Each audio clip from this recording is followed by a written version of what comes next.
시장 위기 국면 하락 이유는 셀트리온 주가 회복력은 유플라이마 80mm 미국 신규 출시, 시장 전반이 무너지는 모습이 나타나면서 셀트리온도 마이너스 5.07% 하락세를 보입니다. 또한 셀트리온 제약도 마이너스 4.96% 하락세를 보였습니다. 셀트리온은 1월 2일 고점을 찍은 이후 계속적인 하락세, 이에 따라서 18만원대도 무너지고 마는 상황입니다. 외국인들도 오늘은 139억의 매도, 기관 투자가들이 48억의 매수를 보인 모습. 한편 제약은 낙폭을 약간은 만회를 하면서 결국 10만원 선을 지키지 못했는데요. 외국인들이 44억의 매수, 기관들이 7억의 매도를 보입니다. 셀트리온과 셀트리온 제약 모두 특별한 이유가 아니고요.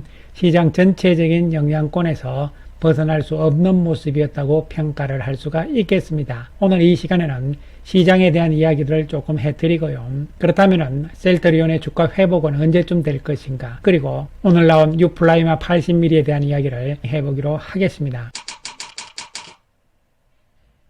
코스피 지수와 코스닥 지수가 급락세가 나타났습니다. 코스피는 2.47%, 코스닥은 2.55%인데 지수도 많이 빠졌지만 시장 내면적으로 하락 종목이 압도적으로 많은 모습이 나타난 것이죠. 특히 기술적인 분석이 의미가 없습니다만 코스피 지수는 60일 이동평균선을 장대 음봉으로 붕괴를 하는 모습이기 때문에 좋지 않은 모습으로 해석을 할 수가 있겠습니다. 한편 코스닥도 무너지는 상황이 나타나면서 아직 60일 이동평균선 위에 있는 상황이긴 하지만 여전히 불안정한 모습으로 해석을 할 수가 있겠습니다. 시장이 하락하는 이유와 하락의 이유들이, 즉 악재들이 언제쯤 소멸될 것인가, 그리고 이러한 악재들을 넘어설 수 있는 시장의 호재는 없을 것인가, 이런 부분에 따라서 시장의 향후 방향이 결정이 될 것으로 보입니다. 물론 큰 아웃라인으로 봤을 때는 글로벌 전체적으로나 우리나라 상황을 봤을 때 추세적으로 완전한 하락 국면이다, 이런 것은 아닌 것이죠. 이에 따라서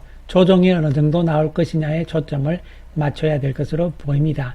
특히 코스피 지수가 올해 들자마자 1월 2일을 제외하고는요, 하락세가 나타납니다. 오늘 오전까지만 해도 1.4% 하락에 그치다가 더 밀리면서 2.47% 하락세로 마감이 되면서 지난 3일보다 하락폭은 더 큰 모습이 나타나고 만 것이죠. 1월 3일은 단기적인 고점을 찍은 이후의 조정이라고 볼 수가 있지만 오늘의 조정은 이미 진행된 과정 속에서 안정을 찾기보다는 한 번 더 크게 밀리는 모습이 나왔다는 것이죠. 이를 두고 기술적인 측면에서는 오히려 이렇게 크게 한번 밀리고 나면은 반발력이 나올 수도 있다, 이런 측면으로도 볼 수 있겠지만, 그러나 그 반발력, 즉 기술적 반등 이후가 문제가 될 수가 있는 것이죠. 반등 이후에 다시 또 밀리는 상황이 나올 가능성이 있기 때문에 그런 것이죠. 그렇다면 이유를 살펴보는데요, 물론 대외적으로 봤을 때는 중동 문제가 심각한 국면으로 간다는 것이고, 또한 우리 자체적인 위험 요소인 북한에 대한 리스크가 존재하는 것은 사실이고, 최근 들어서 긴장감을 고조시키는 것도 사실이긴 합니다. 하지만 조금 더 수급적인 측면으로 접근을 해보게 되면요, 첫 번째로는요, 기관 투자가들의 매도가 심했다는 것이죠. 이 자료는 미래에셋증권의 자료인데요, 정리가 잘 돼 있는 자료가 되겠습니다. 그래서 크게 세 가지로 봤는데, 첫 번째로 기관들의 수급 악화인데요, 올해 들어서 기관들은 약 7조 원에 가까운 순매도를 현재 기록을 하고 있습니다. 이 가운데서 반도체에 집중적인 매도인데 3조 5천억 정도가 매도가 나왔는데, 이것은 블록딜 때문에 그런 것이죠. 지난 11일 삼성전자의 블록딜이 있었습니다. 여기에서 기관 투자가들의 삼성전자 매도가 2조 6천억 정도를 차지한다고 보시면 되는 것이죠. 삼성전자의 블록딜을 제외한다 하더라도 기관 투자가들의 매도가 되는 것이죠. 그 다음에 두 번째로 볼 수 있는 것이 이익 모멘텀이 약화됐다는 것인데요. 9일날 삼성전자의 4분기 실적과 23년 전체적인 잠정 실적 발표가 나왔는데 어닝 쇼크였다, 이런 측면이었잖아요. 이에 따라서 전체적으로 이익 추정치가 조금씩 하향됐다는 것이죠. 따라서 기관들의 수급이 좋지 않고 또한 기업들의 영업이익에 대한 추정치가 하향이 됐기 때문에 결국은 수급과 펀더멘탈이 안 좋다, 그렇다면은 시장은 하락할 수밖에 없다, 이런 논리가 되는 것이고요. 여기에다가 심리적이고 대외적인 측면에서 중동 문제와 또 북한 문제가 대두가 될 수밖에 없는 것이죠. 그래서 미래에셋의 결론은요, 당분간은 위험 자산에 대한 비중 확대보다는 리스크 관리에 역점을 두고 대응할 필요인데요, 이 이야기는 무슨 이야기냐면요. 주가가 많이 빠졌다 해서 저점 매수를 하는 것보다는 상황을 조금 더 지켜보자 이런 이야기가 될 수가 있는 것이죠.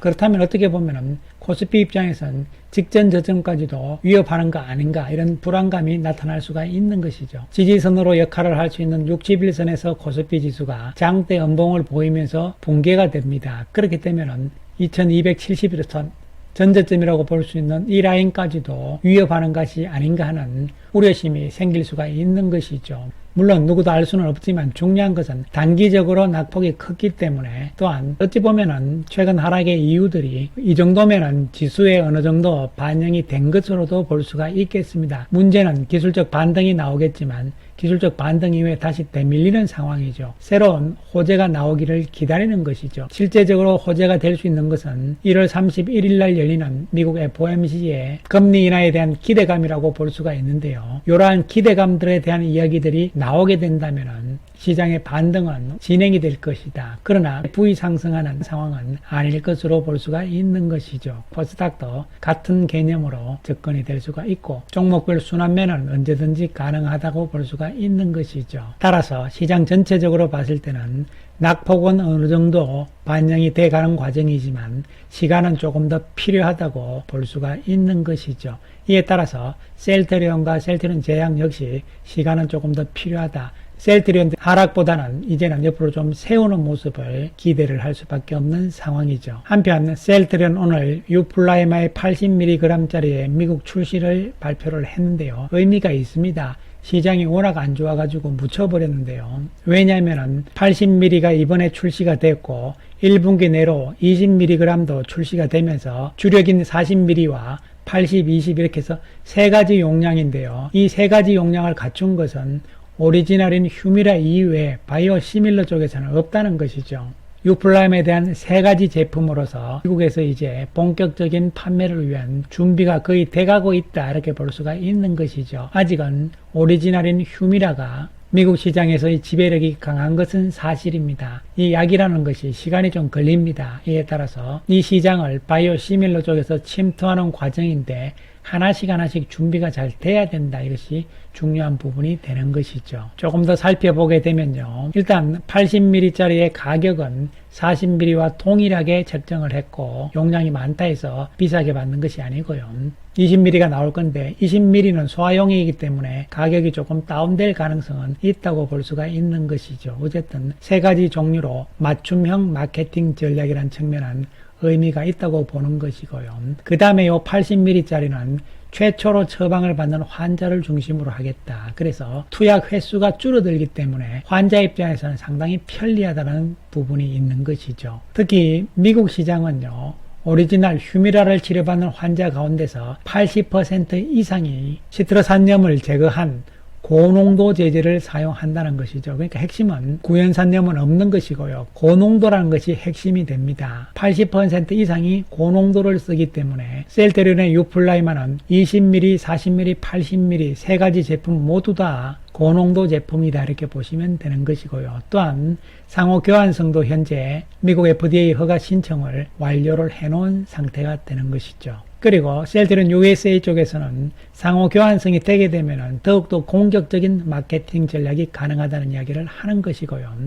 그 다음에 환자 지원 프로그램인데요. 요거 미국에서는 상당히 중요합니다. 워낙 미국은 약값이 비싸기 때문에 그런 것이죠. 요 지원 프로그램은 말 그대로 지원입니다. 지원이기 때문에 이를 통해서 실질적인 처방 확대로 이어질 것이다 이렇게 이야기를 했고요. 휴미라의 미국 시장 규모는 우리가 다 알잖아요. 글로벌 넘버1 블록버스터니까요. 미국에서 약 24조 시장이다 이렇게 보시면 되는 것이죠. 아직까지는 유플라이마가 미국 시장에서 시장 점유율 측면에서는 신통치 않은 것은 사실이죠. 지난 12월 데이터가 아직 발표가 안 됐는데요. 지난달 12월 미국에서의 바이오 시밀러 데이터가 보통 12일 전후에 나오는데요. 이번엔 아직까지 안 나온 것 같아요. 어쨌든 간에 조만간 발표가 되겠죠. 그래서 아직까지는 셀트리온의 유플라이마 뿐만이 아니고요. 전반적으로 바이오 시밀러 쪽의 시장 점유율이 합쳐도 5%를 못 넘고 있는 상황이다 이렇게 보시면 되겠습니다. 따라서 이것은요 시간이 조금 걸린다는 측면이죠. 하지만 성부처는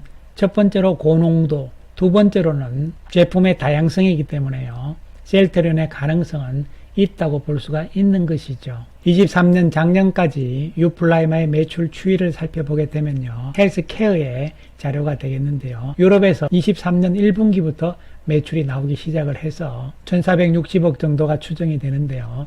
24년 올해에는 유럽에서 유플라이마의 매출액은 작년에 어느 정도 자리를 잡은 상태이기 때문에 좀 더 확대될 가능성이라고 볼 수가 있는 것이죠. 그래서 중요한 것은 유플라이마도 중요한 역할을 합병 셀트리온 입장에서는 하는 것이거든요. 유플라이마가 회사 측에서는 24년 5,100억의 매출액을 예상을 하고 있습니다. 이것은 유럽까지 포함한 수치니까요. 유럽에서 2천억 이상, 그리고 미국에서 3천억 이상 이 정도로 예상을 하는 것으로 보입니다. 회사 측에서는 최소한으로 잡은 것이고요. 합병 이후 셀트리온의 실적에 어느 정도 윤곽이 1분기 정도는 지나야만 나온다는 측면이기 때문에 아직까지는 시장에서는 조금 더 지켜보자 이런 관점에서 접근이 되고 있는 것이지만 증권사들의 보고서 그리고 컨센서스들이 앞으로 조금씩 숫자는 좋아질 것으로 예상을 할 수가 있겠습니다. 당장은 시장이 문제이긴 한데요. 셀트리온도 시장의 영향권에서 벗어날 수는 없습니다. 셀트리온도 단기적인 낙폭이 큰 상황이고